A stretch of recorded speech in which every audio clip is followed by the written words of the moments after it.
Sa wakas, meron na akong nakitang office space in Cerritos, California for my notary business. I'm so excited. Insurance agent ang main renter dito at nakita ko lang siya sa Facebook Marketplace. Ito yung labas ng office. Ayan, malinis naman siya. Meron access sa parking yung mga clients at maaliwalas. Maraming puno. At mukhang safe naman.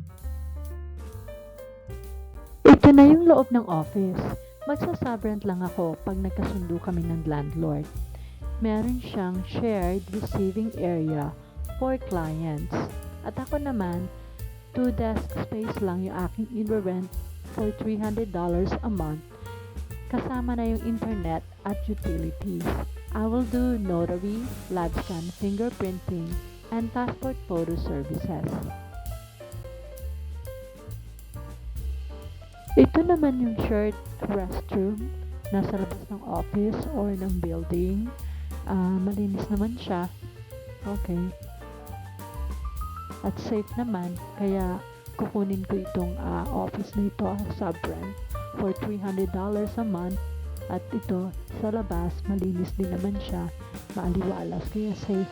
Hopefully makapag-start ako ng this August.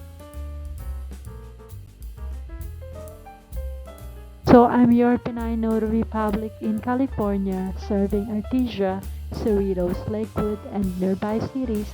Thanks for watching. Please like and follow my page. Thank you.